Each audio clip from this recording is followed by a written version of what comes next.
Σε ένα όλο και πιο επιτακτικό ευρωπαϊκό τοπίο, όπου ο αγώνας για την επανόνωση των μαρμάρων του Παρθενώνα είναι ηθική δικαίωση και σημάδι ανθρωπιστικής πρόοδου, βάζουμε με πίστη στο όραμά μας την Πινέζα στο χάρτη πιο νότια στην Ελλάδα, στην Ελαφώνησο, και πηγαίνουμε πίσω στα χρόνια, στην προϊστορική εποχή και στην εποχή του Χαλκού, στη μοναδική βυθισμένη πολιτεία του. Έχουμε λοιπόν έναν ισχυρό εμπορικό λιμάνι στη Μεσόγειο, ο οποίος αποτελεί τόπο συνάντησης δύο πολιτισμών.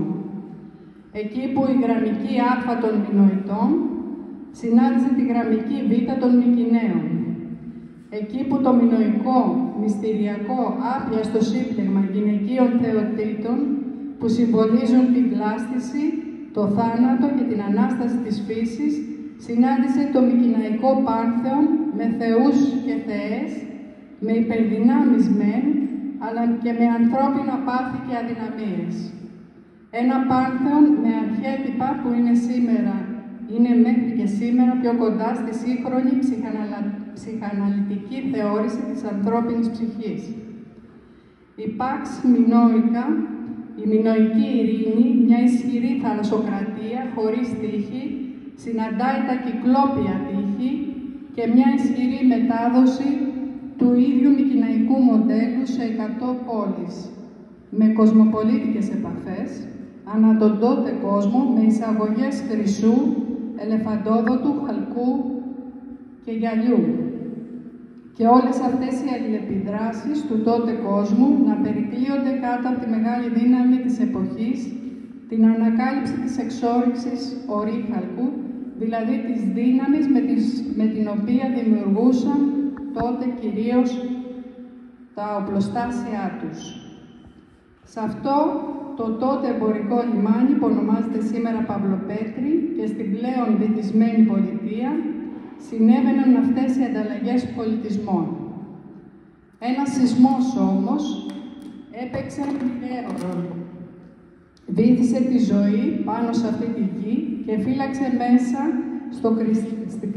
στα κρυστάλλινα νερά της σημερινής Ελαφωνήσου ένα αρχαίγωνο ψήθυρο, ένα μυστικό για την πραγματική μας ταυτότητα.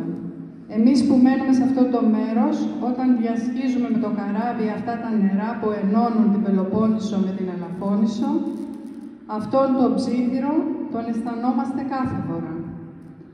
Που αφήνουμε τον εαυτό μας ελεύθερο να μας χτυπάει ο ίδιος αέρας που ανέπνεαν εκείνοι οι άνθρωποι της μακρινής και θολής για τη σημερινή αντίληψή μας προϊστορικής περίοδου.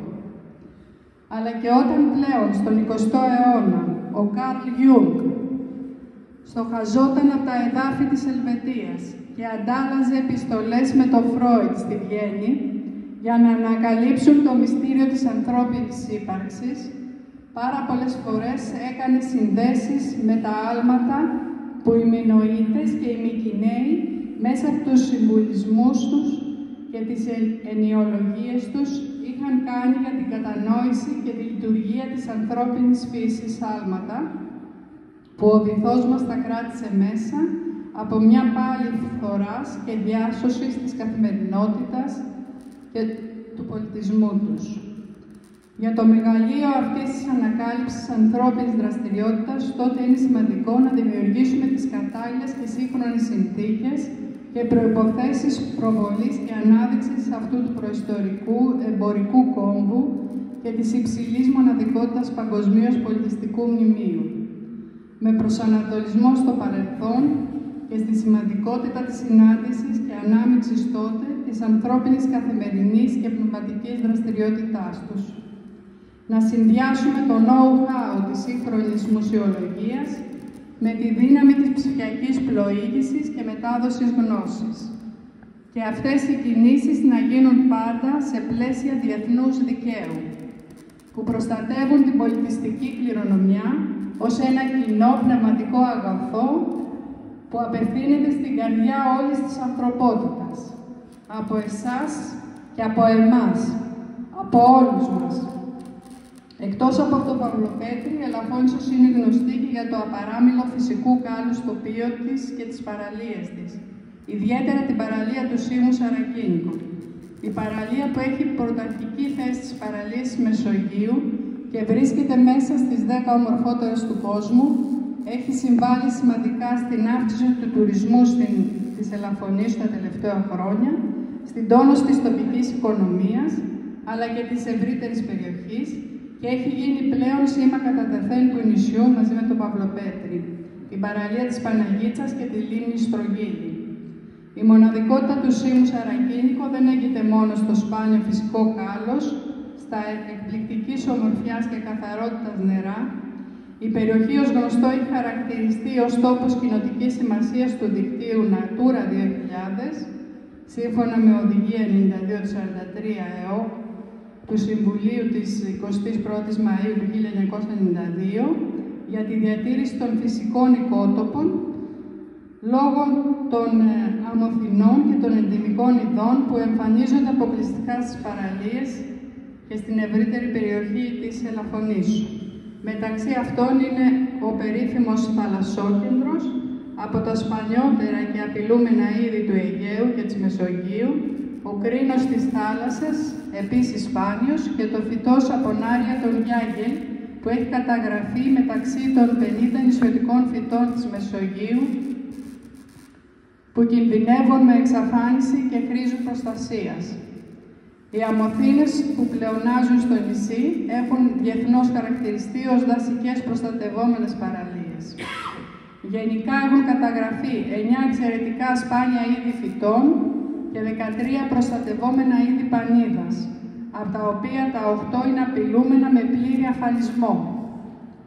Πρόκειται επομένως για περιοχή όχι μόνο σπάνιου φυσικού κάλους, αλλά και σπάνιας περιβαλλοντολογικής αξίας, η οποία απειλείται περιβαλλοντολογικά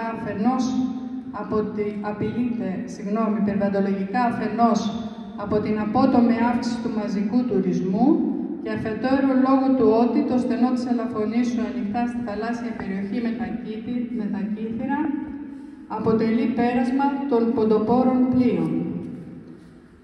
Τέλος, να αναφέρω με τη χαρά και τον ενθουσιασμό της επίσκεψής μου σε αυτή τη χώρα ότι στην Ελβετία οι άνθρωποι διέπρεψαν σε πολλά, ιδιαίτερα όμως στα γράμματα και τις τέχνες. Χαρακτηριστικά δε με το να ανακαλύψουν πώς να δείχνουν το χρόνο. Εμείς στην Ελλάδα, στην πάροδο των αιώνων, είμαστε σε μια διαρκή ανακάλυψη πώς να δίνουμε περιεχόμενο στον χρόνο. Και είναι αυτές οι διαστάσεις του χρόνου και οι πολλαπλές πτυχές της ερμηνείας του που κάνει σήμερα τη συνάντησή μας τόσο σπουδαία. Ρίκο, ακόμα θυμάμαι το ελβετικό ρολόι που μας είχες χαρίσει.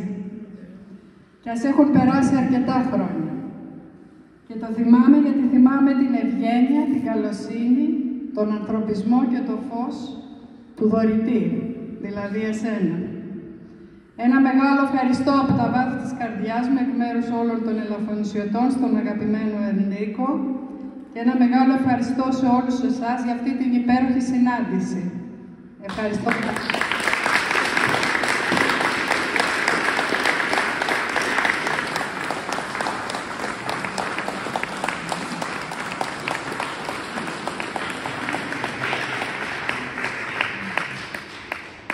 Κυρία Αντιδήμαρχε, κυρία Μαρία Ρώνη, σας ευχαριστούμε πάρα πολύ για την πολύ μεγάλη τιμή που μας κάνετε να έρθετε εδώ ως αντιπρόσωπος της Ελλάδας να τιμήσουμε τον αγαπημένο μας Ρίκο. Ρίκο.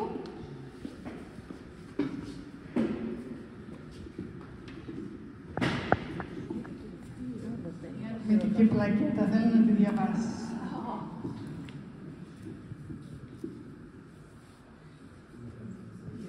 Δήμος Ελαφωνήσου. Ο Δήμος Ελαφωνήσου απονέμει το συγκεκριμένο βραβείο στον αξιότιμο κύριο Ενρίκο Μπέργαμιν για την πολυετή και αγάπη και αφοσιώση στην Ελαφώνησο και το έμπρακτο φιλελληνισμό του στο εξωτερικό. Εγκαρδιές ευχαριστίες Αρώνη Μαρία, Αντιδήμαρχος Ελαφωνήσου. Μπράβο.